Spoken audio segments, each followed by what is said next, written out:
Chapter 4, The Chase. The women's hysterical screams died down, the police whistles stopped drilling, and 2 ambulances drove off, one to the morgue, carrying the headless body and severed head. The other, the beautiful streetcar driver who had been injured by the shattered glass. Street cleaners in white aprons cleared away the broken glass and sprinkled sand on the pools of blood. And Ivan Nikolaevich, who had collapsed onto a bench before reaching the turnstile, stayed where he was. He had tried to get up several times, but his legs would not obey him. Bezdomny seemed to be paralyzed. As soon as he heard the first scream, the poet had rushed to the turnstile and seen the head bouncing over the pavement. This made him so deranged that he collapsed onto a bench and bit his hand till it bled.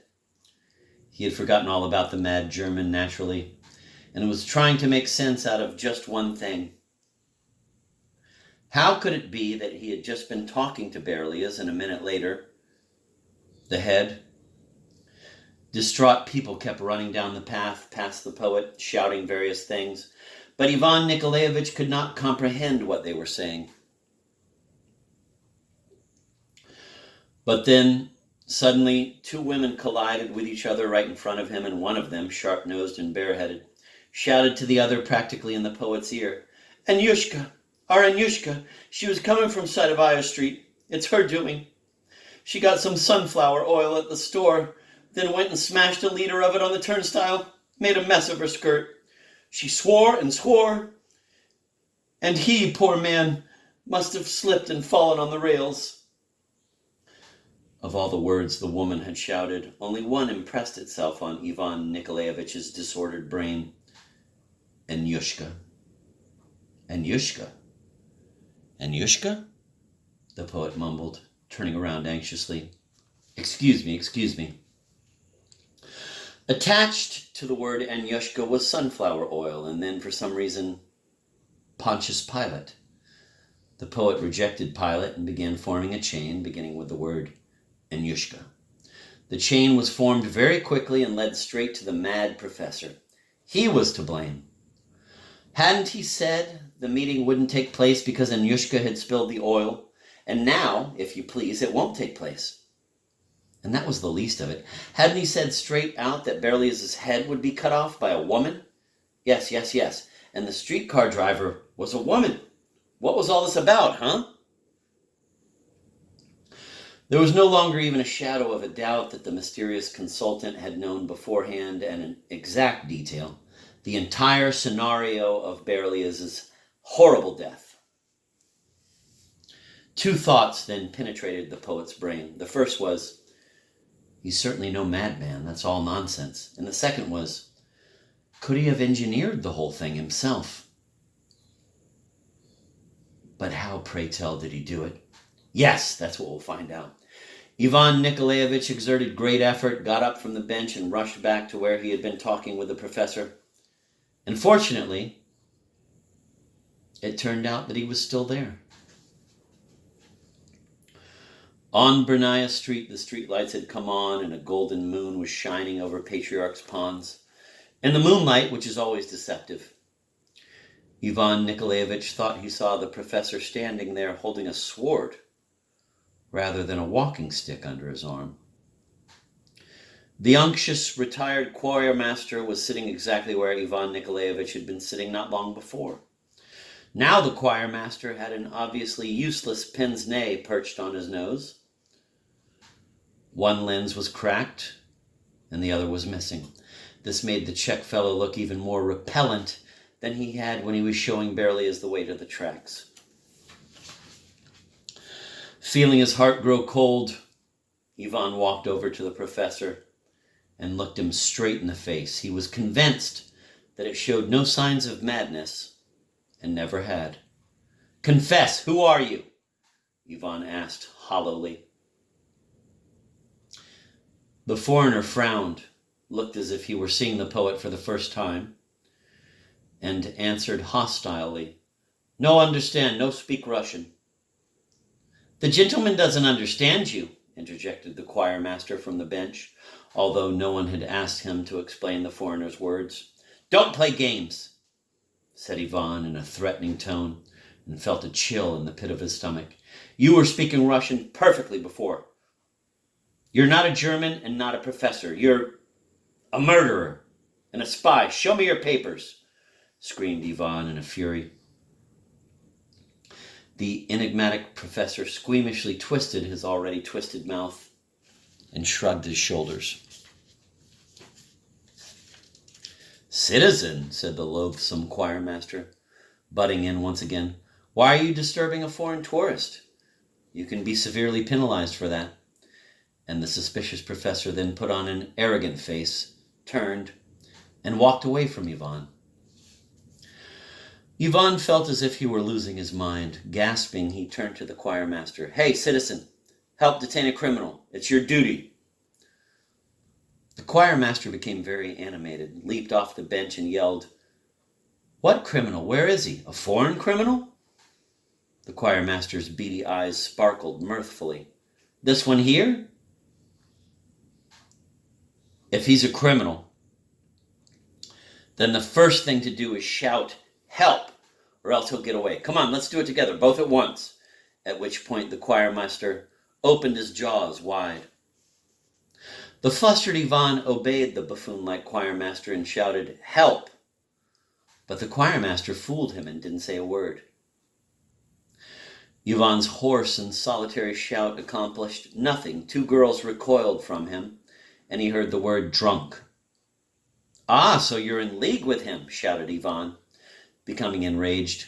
What are you trying to do, make fun of me? Let me by. Ivan went to the right, and the choirmaster followed suit. Ivan went to the left, and the scoundrel did the same. Are you purposely trying to trip me up? Screamed Ivan, furious. I'll turn you over to the police, too. Ivan tried to grab the rascal by the sleeve, but missed and caught hold of nothing. The choirmaster seemed to have vanished into the ground. Ivan groaned, looked off into the distance, and saw the hateful stranger. He was already at the exit to Patriarch's Lane, and he wasn't alone. The more than dubious choirmaster had managed to catch up with him, and that wasn't all. The third member of the company, who had appeared out of nowhere, turned out to be a cat, big as a hog and pitch black, like a crow or like soot, and sporting a mustache like a reckless cavalryman's. The threesome set off down Patriarch's Lane, with the cat walking on his hind legs. Ivan rushed off in pursuit of the villains and soon realized that catching up with him was going to be very difficult. The threesome tore down the lane in a flash and were on Spiridonovka.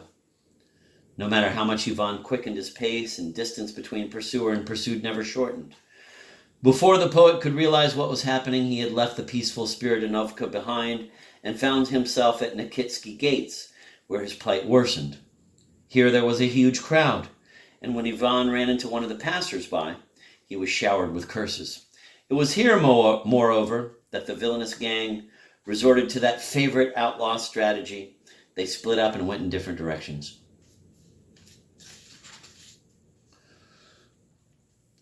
With great agility, the choirmaster corkscrewed himself into a moving bus going to Arbat Square and disappeared. After losing one of the pack, Ivan focused all his attention on the cat. He saw the bizarre feline walk over to the steps of an A streetcar that was standing at the stop, rudely push aside a woman who let out a shriek, grab onto the handrail, and even try to thrust a 10-kopeck piece at the conductress through the window, open because of the heat. The cat's behavior so amazed Ivan that he froze in his tracks next to a grocery store on the corner, only then to become even more amazed by the behavior of the conductress. As soon as she saw the cat climbing onto the streetcar, she began shouting with such fury that she shook all over. Cats aren't allowed. No passengers with cats. Shoot, get off, or I'll call the police. But neither the conductress nor the passengers were amazed by the most important thing of all, namely that a cat was not merely getting on a streetcar, which wasn't so bad, but that he intended to pay his fare. The cat turned out to be not only a fare-paying beast, but a disciplined one as well. At the first yell from the conductress, he stopped in his tracks, got off the streetcar, and sat down at the stop, stroking his whiskers with his 10-kopeck piece. But no sooner did the conductress pull the cord and the streetcar start to move than the cat did just what anyone who has been kicked off a streetcar and still has somewhere to go would do. He let all 3 cars go by, then jumped onto the coupler and back at the last one, grabbed onto a piece of tubing that stuck out of the back with his paw, and sailed off, saving himself 10 kopecks into the bargain. Preoccupied with the revolting cat, Ivan almost lost track of the most important one of the 3, the professor. But fortunately, he had not managed to slip away. Ivan caught sight of his gray beret in the midst of the crowd swarming into Bolshaya Nikitsnaya on Herzen Street. In the flash of an eye, Ivan himself was there, but to no avail. Although he quickened his pace and began running at jogging speed, jostling pedestrians in the process, he never managed to get any closer to the professor. However distraught he was, Ivan Nikolaevich could not help but be struck by the supernatural speed of the chase. 20 seconds after leaving Nikitsky gates, he was blinded by the lights on Arbat Square, and a few seconds after that, he was on a dark side street with sloping sidewalks, where he fell with a crash and hit his knee. Again, a brightly lit thoroughfare, Kropotkin Street, then a side street, then Ostozhinka and yet another side street, bleak, nasty, and poorly lit. It was here that Ivan Nikolaevich finally lost the man who was so important to him. The professor had vanished. Ivan Nikolaevich grew discouraged, but not for long. It suddenly hit him that the professor would definitely turn up in building number 13, and without fail in apartment 47. Ivan Nikolaevich tore through the entranceway and flew up the stairs to the 2nd floor. He found the apartment immediately and rang the bell impatiently. He did not have to wait long because a little girl of 5 or so opened the door for him and then went off without a word. The vast and extremely neglected entrance hall was dimly lit by a tiny corner lamp that hung from the ceiling black with dirt. A bicycle without tires hung on the wall, and on the floor there was an enormous iron-studded chest. On the shelf above the coat rack there was a winter hat with long drooping ear flaps. Behind one of the doors, a booming masculine voice was angrily declaiming verses on the radio.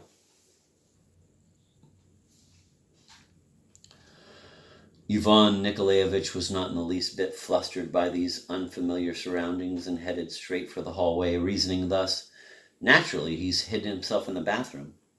It was dark in the hallway, and as he bumped against the wall, Ivan saw a faint streak of light coming from under the doorway. He grabbed the doorknob and gave it a slight tug. The latch unfastened, and Ivan found himself precisely in the bathroom and thought what luck that was. But it wasn't the right kind of luck. The moist warmth of the bath enveloped Ivan, and in the light of the coals smoldering in the water heater, he could see large basins hanging on the wall and a bathtub, pitted with horrible black spots where the enamel had chipped off. There in the tub stood a naked woman, covered in soap and with a loofah in her hands. She squinted nearsightedly at Ivan's intruding figure and, clearly mistaking him for someone else in the hellish light, said softly and cheerily, "Koryoshka, quit fooling around. Have you gone out of your mind? Fyodor Ivanovich will be back any minute. Get out of here this instant." And she waved her loofah at Ivan. It was an obvious misunderstanding, and Ivan Nikolaevich was, of course, to blame, but not wanting to admit it, he yelled reproachfully, "Whore!" and then somehow ended up in the kitchen. There was no one there. Standing silently on top of the stove in the semi-darkness were a number of unlit Primus stoves. A single ray of moonlight filtered through the dusty window, which had not been cleaned for years, and feebly illumined the corner where, amidst the dust and cobwebs, hung a forgotten icon. The stubs of 2 wedding candles still sticking out of its case Tacked to the wall beneath the large icon was a small paper one.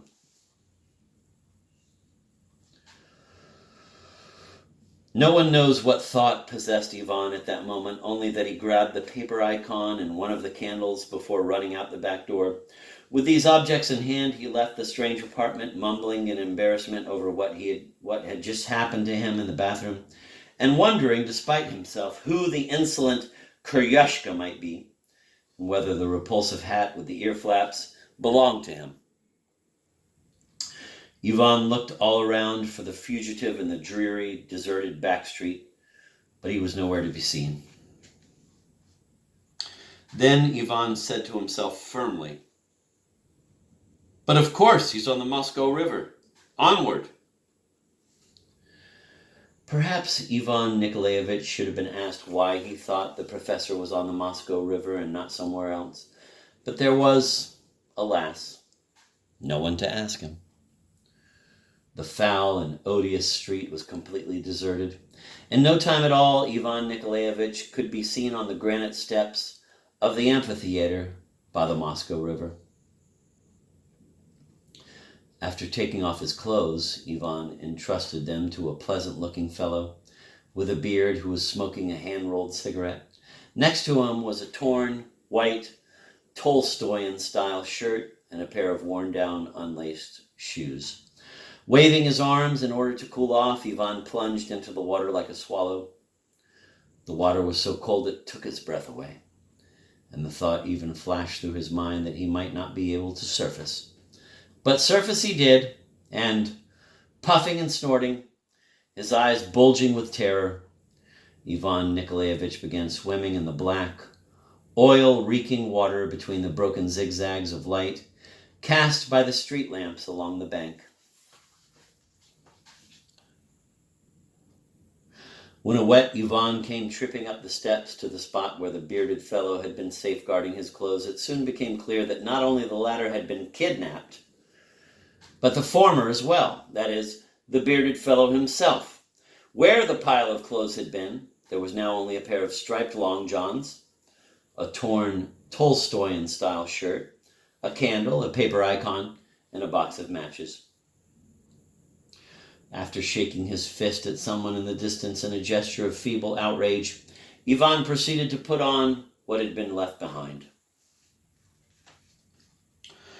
It was then that two thoughts began to plague him. First, his Masalit ID, which he was never without, was gone. And second, would he be able to walk around Moscow the way he was dressed without being stopped? Long underwear was a bit...